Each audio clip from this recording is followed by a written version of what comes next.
Hi guys, എല്ലാവർക്കും ഒരിക്കൽ കൂടി ഹാപ്പി ഓണം. പറയാതിരിക്കാൻ വയ്യ, 2025 എത്ര ഓണമുണ്ടെന്നോ.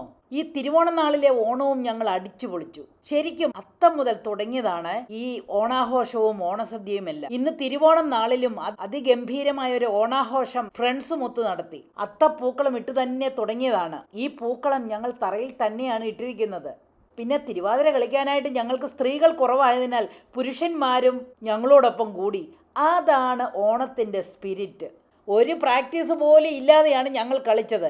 അത് പുരുഷന്മാരാണെങ്കിലും ഞങ്ങൾ ആളുകൾ തികയത്തില്ലെന്ന് പറഞ്ഞ ഉടനെ അവർ വന്നെന്നുള്ളതാണ് കേട്ടോ. ഈ പെർഫെക്ഷൻ ഒന്നും അല്ല ഞങ്ങളുടെ ലക്ഷ്യം.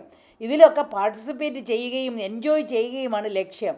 ശരിക്കും എല്ലാവരും ചേർന്ന് രണ്ട് ചുവട് വയ്ക്കുകയും ചിരിക്കുകയും ഒക്കെ ചെയ്യാൻ സാധിക്കുന്നത് ശരിക്കും ഭാഗ്യം തന്നെയാണ്. എല്ലാം മറന്ന് ഞങ്ങൾ എൻജോയ് ചെയ്തെന്നുള്ളതാണ്.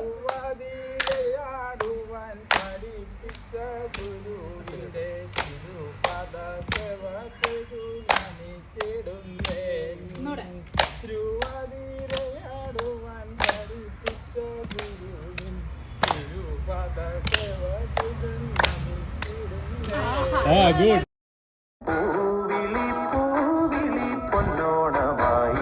അതിനുശേഷം തൂശനിലയിൽ വിഭവസമൃദ്ധമായ ഓണസദ്യ ഉണ്ടായിരുന്നു. ഓണസദ്യ ഒന്നും വീട്ടിലുണ്ടാക്കിയതല്ലേ കേട്ടോ, ഞങ്ങൾ വാങ്ങിച്ചതാ. കാരണം പ്രായമായവരൊക്കെ ഓണസദ്യയൊക്കെ ഉണ്ടാക്കാനായിട്ട് ഇത്തിരി ബുദ്ധിമുട്ടാണ്. അതുകൊണ്ട് ഞങ്ങൾ വാങ്ങിച്ചു. പക്ഷെ പറയാതിരിക്കാൻ വയ്യ, നല്ല ഒന്നാന്തരം ഓണസദ്യയായിരുന്നു. 2 കൂട്ടം പായസവും ഉണ്ടായിരുന്നു. അവക്ക് ഉഗ്രൻ പായസം. എനിവേ, ഫ്രണ്ട്സുമായിട്ടുള്ള ഒരു ഓണാഘോഷം കിടുക്കി.